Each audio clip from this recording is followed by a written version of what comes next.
been defining breathing room as the space between our current limits, our current pace and our limits. It's that space. It's that space between the current pace that we're running and really our limit. And that in-between space is the breathing room. It's that margin that we have. It's that margin that we've created. And we have to be intentional about creating that margin, because culture will push us to the limit. Culture will bait us and say, just a little bit more activity, just a little bit more relationship, just a little bit more, get this credit card. If you did Black Friday shopping, everybody wanted to give you a credit card. Everybody was really excited to offer you their great credit card offer. And it's just a little bit. And as we get, the more we say yes to even those little bit of things, we get closer and closer to the line. And then it's just one unexpected expense, one unexpected relational thing, one unexpected errand that takes too much time and throws us off of our schedule. It pushes us over the limit. So we've been saying, instead of adapting what culture pushes us to, those limits, let's choose to create the breathing room that God leads us to. Instead of just saying yes to what the culture pushes us to, yes to that credit card, yes to that another activity, yes to that the greatest, the next schedule on my thing. Just instead of doing that, let's say yes to creating that space that God leads us to. And that's the breathing room. And that's where we have that space to really do what God has called and created us to do. So the goal is to increase our breathing room, because it's in that breathing room where God really uses us. He works through our life. We partner with Him to do what He's called and created us to do in the breathing room. And if you look at Jesus' life in the Gospels, you'll realize and you'll notice that he was busy. He was really busy, but he was never hurried. He was never frantic. He was never frustrated. And all of the times where his schedule was interrupted, it never seemed like an inconvenience. It was never like, oh, I don't have time for you. He always had that breathing room to be able to pause in the moment and respond to the need. And we see that throughout the Gospels. We see the woman who was bleeding for 12 years, and she touches his garment, and he's on his way to go heal somebody, and he's on a mission, and the crowds are closing in on him, and he stops, and he takes time to minister and heal this woman. We see it with other cases where his friend Lazarus had died, and it was buried, and they're like, Lazarus is sick, come and heal him, and he waits 2 more days to meet the needs of the people in his community. And then he goes to meet Lazarus, and he raises him from the dead. But we see that Jesus never saw the interruptions as an inconvenience. He was never frantic or frustrated. He was never annoyed or agitated with the interruptions. He always saw that as an opportunity to be used. He was always in line with what his heavenly Father was wanting to do in and through his life. And it was in the breathing room that he had that soul space to be used by God. So one of the examples we see is in Matthew 9, and we're going to be looking at that today. In Matthew 9, if you'll read with me, Jesus went through all the towns and villages, teaching in the synagogues, proclaiming the good news of the kingdom, and healing every disease and sickness. When he saw the crowds, he had compassion on them, because they were harassed and helpless, like sheep without a shepherd. And then he said to his disciples, the harvest is plentiful, but the workers are few. Ask the Lord of the harvest, therefore, to send out workers into his harvest field. So I love that passage. We see Jesus just looking out at the multitudes in this city. I just picture him on this hill overlooking this city, and there's just crowds of people. And what he doesn't see the crowds as like just busy. He sees deeper to just the massive numbers, but he sees that they're hurt. He sees that they're weary. He sees that they're harassed and helpless like sheep without a shepherd. And he has compassion. And sometimes we think of compassion as being kindness or maybe pity, but compassion, as used in the New Testament, when it describes Jesus having compassion, it actually means to have your bowels yearn. It is something from your gut that you feel so emotionally charged for that it compels you to do something. And in the Message translation, let's read it. It describes it this way. He taught in their meeting places, reported kingdom news, and healed their diseased bodies, healed their bruised and hurt lives. When he looked over the crowds, his heart broke. His heart broke. It was this gut-wrenching, to the depths of his soul, compassion that motivated him to do something. He saw their hurt lives. He saw I loved it, says he healed their hurt and bruised lives. And some of you, maybe that's you this morning. Maybe you're coming in and you're like, I feel beaten up and battered. This year has taken its toll on me. Jesus sees that. He is a healing God. He is a God that loves you, and his compassion is so strong and deep for you. He wants to heal your bruised and hurt lives. He's a healing God. He's one that has that deep compassion. His heart breaks. And when the New Testament writers described the compassion of Jesus, they actually describe that emotion and attribute that emotion to Jesus more than any of the other emotions that Jesus had. They talk about his compassion more than any of the other emotions. That Jesus was this God who was not just loving, but he was loving to the extent where his heart broke for the needs around him. His heart was moved by the desperate look on the people's faces. And then it also goes one step further, how when they describe Jesus' compassion, they usually talk about some response that he makes to the compassion. In Matthew 14, we read how Jesus landed and saw a large crowd. He had compassion on them and healed them. So when Jesus was moved to this point of brokenness and this point of just this gut-wrenching compassion, he usually had some response to it. It usually moved him to do something. Sometimes it was praying. Sometimes it was healing. Sometimes it was feeding. He was always in tune to what God wanted him to do. It was the Spirit. He had the breathing room in his soul so that he could hear the Spirit of God speaking to him and leading him into what he wanted him to do. So, and then in Matthew 24, he said Jesus had compassion on them and touched their eyes. And immediately they received their sight and followed him. And then in Mark 8:2, he says, I have compassion for these people, for they've already been with me 3 days and have nothing to eat. And then Jesus goes on in that chapter to feed 5,000 people with 2 fish and 5 loaves of bread. And then in Luke 7, verse 13, he says, when the Lord saw her, his heart overflowed with compassion. Don't cry, he said. And he's talking to a mom. And he walked over to the coffin and touched it. And the bearers stopped. Young man, I tell you to get up. So this woman was broken and grieving the loss of her only son. And Jesus said, don't cry. Get up. Jesus' compassion moved him to action. It made a response. He didn't just say, oh, I feel sorry for that. I wish I could do something about that, or I wish somebody would do something about that. It moved him to a response. But the key was that he had breathing room.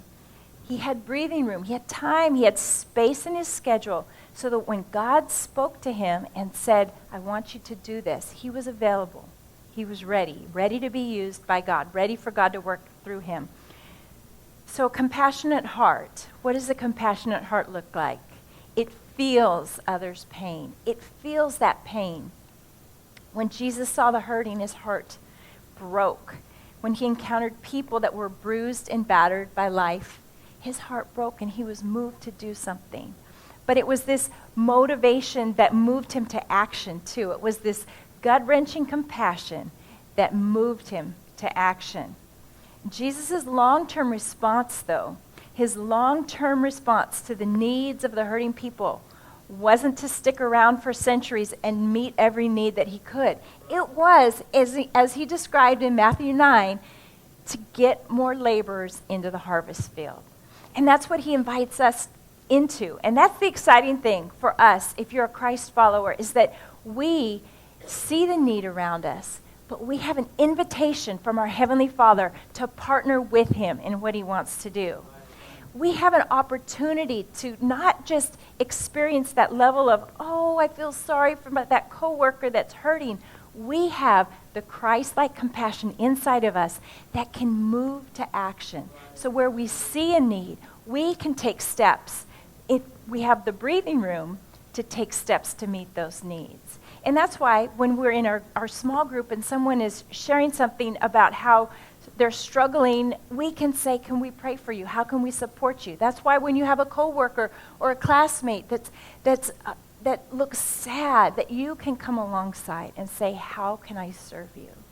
That's why when you have a family member that's struggling, you can support and offer help, because it's in the breathing room where we can hear God clearly, but then we can also be used by God, where he can work through our life to make a difference in a powerful way. And today I'm really excited because we have a guest spot. We have Jessica Munoz and her team from Ho'olanapua. And Ho'olanapua is an organization that works to raise awareness, but also combats and prevents sex and child trafficking here in Hawaii. Yes, it happens here in Hawaii. Yes, it's a problem here. And they're going to share a little bit about what they do. Jessica Munoz is the founder and president. She's a nurse practitioner who saw this problem and was so moved. It wasn't just somebody else's problem to deal with. She was moved to do something about it. And it's such a moving testimony about how God can use one person to make a big impact. And God can use you. And it may not be to solve child trafficking here in Hawaii, but God can use you to do something. He may not be able to use you to do everything, because none of us can do it all, but he can use you to do something. So as they share today, I want you to be encouraged to ask God, what is it that you've called me to do? What is it that you're breaking my heart for? What is it that you've called me to not just be bothered by, but to be bothered by to the point where I am motivated to action? Maybe it's something in your workplace. Maybe it's something on your campus. Maybe it's something in your family or community. Maybe it's this organization. But we can all do some things. We can't do everything, but we can do some things. And as they share today, I want you to just open your heart and ask God, what would you have me do to meet the needs in my community? And I'm going to introduce them by this video right now. The commercial sexual exploitation of children happens every single day in Hawaii. The reality is that there is a market for individuals who want to buy sex from children on a daily basis in horrendous ways. Kids are recruited in a variety of ways. A lot of times it's online. And so that simple friend request can turn into, hey, let's meet up at the mall. They can be exploited through street walking. It can happen through child pornography. Meeting a friend at school who then takes you to a party. It doesn't matter what nationality you are. It doesn't matter your socioeconomic status. And it's not just girls, but boys too. Today, 2 out of 3 children will be approached for a sexual favor within 48 hours of being on the run. 70% of those children that we're working with are of Native Hawaiian blood. When you think, oh, it would never be my child, it absolutely could be your child. At a really young age, I was being sexually abused at home by a family member. And that led me into going into foster care. One day I went to Waikiki, I met up with a guy, they rolled up on mopeds. It wasn't anything scary, and I didn't go home that night. There's so much shame around being trafficked or being abused or being exploited or sexual abuse that we just don't talk about it. And so for years and years and years, I just hid this, and therefore I didn't heal from it. So Ho'olanapua, which means new life for our children, was really birthed out of a passion to shine the light in the darkness and watch new life come forward. Pearl Haven is the biggest project by far that Ho'olanapua is engaged in. We're building a 32-bed at full capacity residential treatment campus. It's specific to girls ages 11 to 18 who have suffered some sort of sexual exploitation, sexual abuse, and trauma. The girls will go to school here. They'll get their therapy here. They'll engage in life skill development. We're going to have our 2 classrooms along with a movement studio, a full commercial kitchen and a teaching kitchen. We'll have a cafeteria area and a central gathering space, therapy rooms, a family gathering room, a central gathering space, and the ability for families to come in and engage. Our goal is that the girls will be able to stay here for at least 9 months to a year so that they can start walking that process through. These children will have a place to heal. They'll have a place that I didn't have. I wouldn't have suffered a lot of the violence that I suffered, and I would have looked at myself differently. Our goal is that there's not one person in this community that doesn't know that this happens. And then we will see the change that we have to see in order to bring restoration to these children's lives. Good morning. Thank you for allowing us to be here. Thank you so much to your wonderful pastors who give us this platform to share. I'm joined today by an amazing team. Number 1 team member is my mother, who made it possible for me to be here. So she's visiting today. And then Tammy, who you'll meet soon, and Lydia, who runs our mentoring program, and then Kara, one of our volunteers. You'll see her in the back. So this is a team effort. We call it Team Ho'olanapua because it takes more than one person to make all of this happen. As Kris said, I am a nurse practitioner. And about 10 years ago, my world was completely flipped upside down. I was only supposed to be in Hawaii for 2 years, and God had another plan. And he started exposing me through my day job to kids, our local kids, who were coming in and out of our emergency room, not being identified as victims of sex trafficking or what we call sexual exploitation.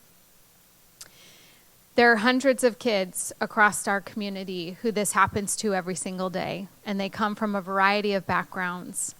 And the abuse and the trauma that they go through is something that's severe. It's something that requires a lot of healing, but it's something that also could be prevented. I really did not know exactly where my place was in this fight. I started by raising awareness and talking to people within the juvenile justice, child welfare systems. And then you realize, wow, this is so much bigger than just one entity or one sector. And, you know, it was interesting because I go, okay, well, isn't somebody else already doing this? And you look around and you go, yes, somebody should do something. And then you realize that there's 3 fingers pointing back at yourself saying, you need to do something. And then you really have this point where you go, I have a choice. And that choice is I can either be obedient or I cannot be obedient. One day when I was driving home from work, this was kind of about the time when I was being exposed to a lot of this, that the sun was setting and it was hitting Mount Ka'ala and it was casting shadows into the mountain. It's beautiful, but, you know, very dark. And I felt the Lord say to me, I've called you to shine the light in the darkness and watch new life come forward. I've called you to run into the darkness, exposing one of the most horrific things in humanity so that children can find renewal and freedom. And I thought, you got to be kidding me. I am the white haole lady who is not from here, didn't go to high school here, doesn't really know anybody here. And God said, yep, that's exactly who I've called to do this. And I thought, you got to be kidding me, God. And so it literally has been a faith journey. I knew nothing about nonprofits. I didn't know anybody. So I started talking to people about this. And things just started coming together. It's amazing when you step out in obedience that God does equip you. I was deathly afraid of public speaking. You'd never want to see me up here speaking. I never envisioned doing that. And yet God said, you have to use your voice, because these children's voices have been silenced. It's also a challenging topic to talk about in a community where there's a lot of shame and a lot of stigma. It's not something that's readily talked about, but we have to shine the light on it if we want to see it change, right? So we built some community programs. We do prevention work in the schools. We built a mentoring program, of which, if you are interested, Lydia is here to talk to you after. We are in the process of recruiting mentors. I don't think there's anything more powerful than breathing life and hope into this next generation, who by far is the most victimized, most depressed, most anxious generation, of which, if we don't start intervening and we don't start doing something, I'll tell you right now, there is those in our community who want their innocence, who want to victimize them, who want to rob them of their future. And you have the opportunity to be a part. We work with kids who are high risk and kids who've been victimized, and we need you to join us in this process. In our video, you saw we're building Pearl Haven. Okay, so one of the biggest needs for this population of kids, right now in Hawaii, we don't have residential care, which is like hospital level care for children who've been victimized in this way. We've been sending kids off island for decades. We've been putting them in short-term shelters. We've been putting them into foster homes. And the challenge that we face with this population is they've been raped 10 to 15, 20 times a night. Their victimization, their trauma is severe, and it requires a very comprehensive approach to healing. So I had a vision of creating this place. And in 2014, we'd looked for property for 3 years, and the Lord granted us favor with the state. And they gave us 12 acres with a 20,000 square foot facility that we long-term lease for a minimum of 30 years at $432 a year. And when we were given this property, I mean, we literally had maybe raised $50,000. We were very new in this space, and yet God granted us that favor, and the state saw that this was an urgent need for us to have in our community, so that the girls of Hawaii, our teenage girls, could finally have a place where they could start to heal, and where we could bring family in and be part of that healing process. Without having Pearl Haven open, we struggle because our kids tend to cycle because their needs are so great. But what's been amazing is the amount of people that have come around us. And we use this tangible building. We all know what a building is. We're sitting inside one right now. I don't need to say, oh, this is what a church looks like. This is who comes to church. We know, right? But we've been able to use a building to shine the light on a population of kids that most of us have never heard of or seen. And it's amazing because if you look at the way we've done things, it's totally backwards. People say, oh, what's your big strategic plan? I'm like, there was no plan getting to this point. God has continued to open up doors, and he's brought people in to give us so much pro bono stuff, especially for Pearl Haven. Our entire engineering and design work, which would have cost us over $900,000, was provided pro bono, and we didn't ask them. They came to us. So God wants to see a community of not just believers, but of those in the secular space rise up and be a part of something. Something that's so much bigger than any of us can imagine. Something that only God can do. Only his glory, only his grace, only his mercy can shine forth on this population of children so that there can be healing, that there can be restoration, but that there can also be a movement in his church that has been sleeping when it comes to addressing this issue in our community.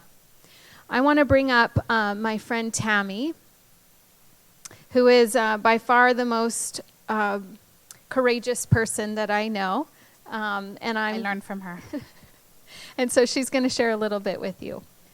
So I obviously don't have notes. Whoa, look at all you people out there. Okay. So aloha, my name is Tammy Bitanga. I am actually from Kailua side, Windward side, that side, the beautiful side. But mahalo for allowing me to be here. And so I just want to, I'm going to come and I'm a straight shooter. Like I just say, like I'm talking from my heart. I have some points in my head that might not come out, you know, because I might forget. But what I really want to share with you folks is just I'm a human, right? And this is a human issue. This is not a issue that we're just like going to go and like just pull it out because we want to do something. We want to have a nonprofit.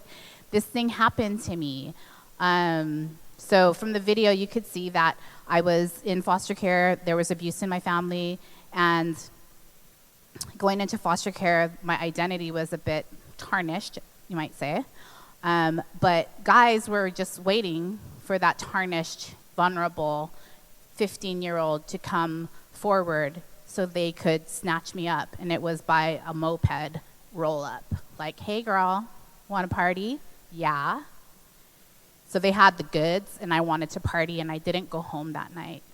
And that led me to 5 months under pimp control. And I'm not going to go into too much of those details today, but just to give you a little bit of my mindset, when I met Jessica, I told her, well, my pimp never did anything bad to me. She was like, really? Can you guys get that? My pimp never did anything bad to me.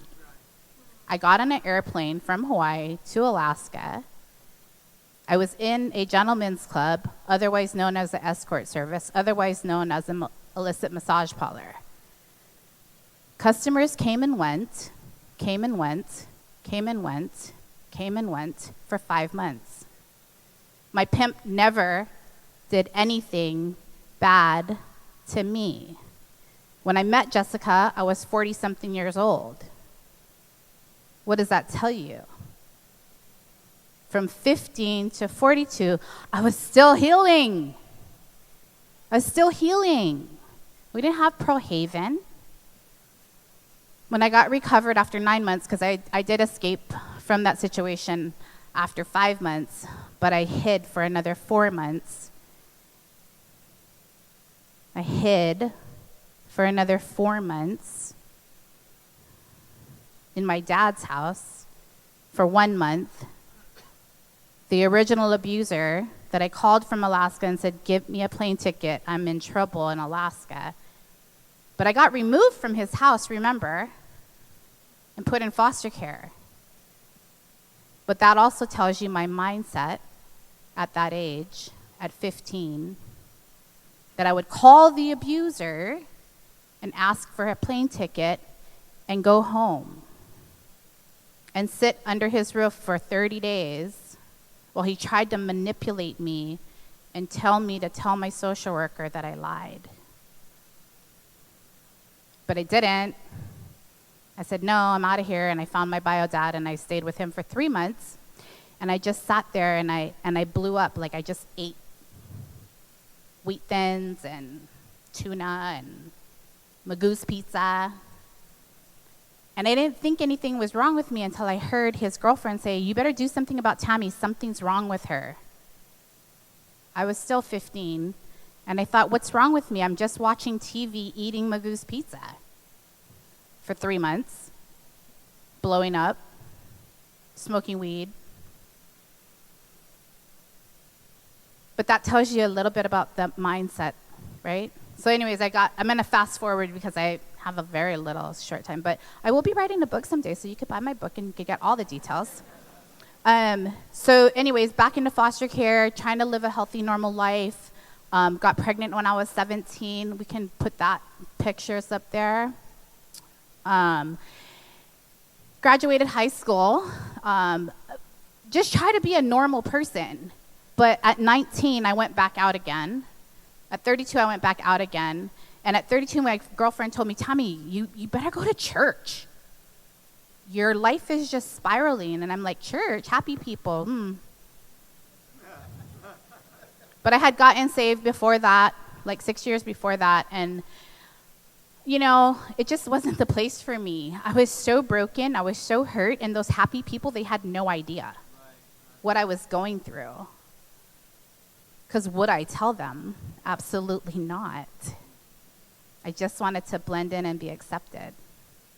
But anyways, I got down and dirty in the church that I actually started attending in 2000 and asked a lot of questions like, where was God when those things were happening to me?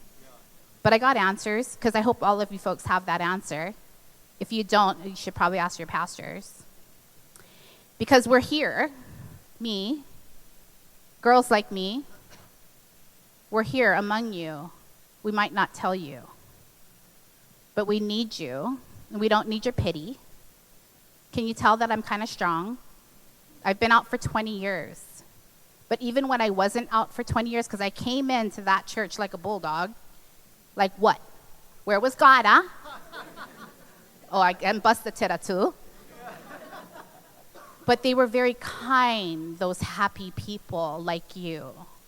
And they just kept loving me and loving me. And so after 10 years, I'd gone through a lot of healing.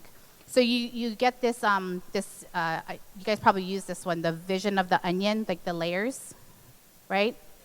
And after some of those layers had come off and after I'd completed some of the healing, I met this lady. Like I never thought, like when I said, oh God, use me, take me, like, pick me. I want to be used. I want to be a missionary. I want to go to China and feed orphans. But I met her and were talking about sex trafficking. And I was like, what is sex trafficking?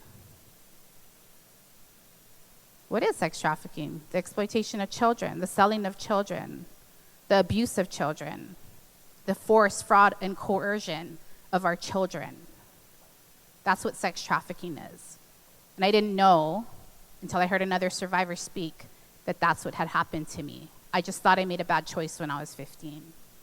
So if we put that in perspective and we start to educate our community and our children so that they don't go 30 years not knowing that they were sex trafficked, that they were abused and that they were manipulated. So doing this work with Jessica, I told her in the beginning, don't tell anybody. Don't tell anybody that happened to me. I'll just do your table, and I'll do your golf tournament and your gala. I'll raise money. There's so many more details to it, but for time's sake.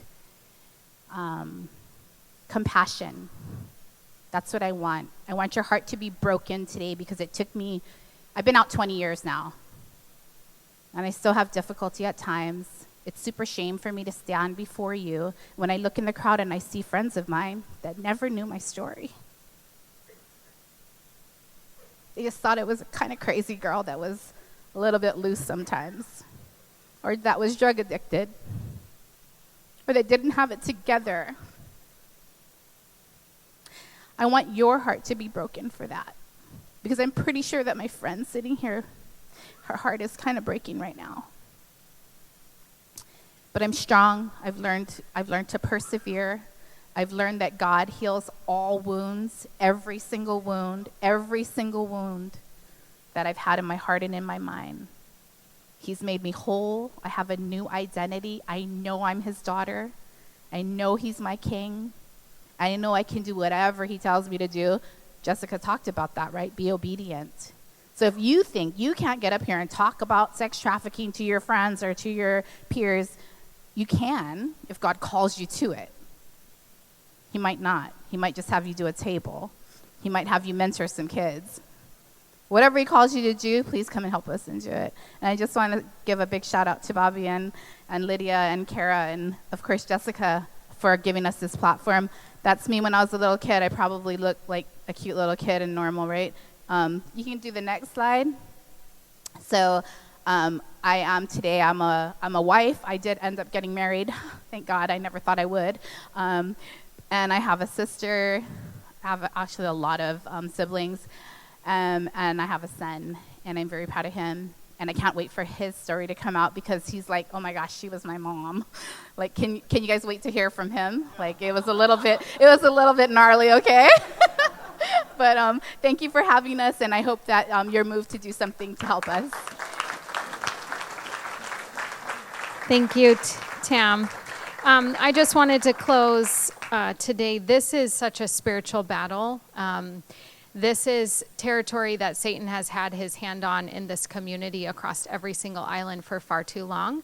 And as Lydia loves to say, we are reclaiming that territory. And 2 Corinthians 10:4 says, you're waging a war, not with the weapons of this world, but with the heavenly weapons, which will have divine power to demolish strongholds. And Isaiah 58:12, which says, your people will rebuild the ancient ruins and will raise up the age-old foundations. You will be called the repairer of broken walls, restorer of streets with dwellings. This isn't just about these kids. This is about this community and families and the generations of trauma that has to be redeemed. There's a quote that I love, and it says, "We need to rise in pursuit of justice. Justice isn't a legal degree, it's a lifestyle. It requires thought and energy. We need to be strategic in our pursuit of justice for children. Because if we remain silent in the face of this oppression and injustice, we run the risk that it will one day overtake us. The enormity of this crisis will require the response of many. How can we remain silent when the voices of so many children have been silenced? There's no neutral ground in this universe. Every square inch, every split second is claimed by God, but it's also counterclaimed by Satan." Yeah. So, thank you. Thank you. Thank you. Thank you for sharing. I'm always moved to tears when I hear stories of like that, because it's never acceptable for a child to be treated like that. And I pray that we would be a community that sees the need and is moved to action. And we can all do something. We can't do everything, but we could all do something. And maybe your heart is stirred and your heart is pounding right now. Well, I want to encourage you. We can all pray, right? We can all pray. We can all pray. And some of you may be compelled to give. And we have their website to offer that for you. You can make a donation towards their Pearl Haven project. Some of you may want to go and do something. If you want to, they have mentoring programs. You can talk to them at their table. You could also, we're going to be doing a work day at that facility, Pearl Haven. They're going to put us to work. They're going to give us the opportunity to do landscaping, yard work, whatever cleanup needs to be done sometime in the new year. So you can text serve to this number and just let us know that you're interested. When that happens, that you want to know when that is, and we'll let you know about that. I love Mother Teresa, who gave and devoted her life to ministering to the poorest of poor in India. She talks about compassion, and she says it this way, and I love it because I think it so beautifully just summarizes what we've been talking about today. But she said, "Love has a hem to her garment that reaches to the very dust. It sweeps the stains from the streets and lanes, and because it can, it must." So we've been talking about a compassion that isn't just feeling this emotion, but it is something that is compelled to action. It is something that sees a need that is so gut-wrenching, disturbed, that it has to do something. It's a love that sweeps the stains because it must.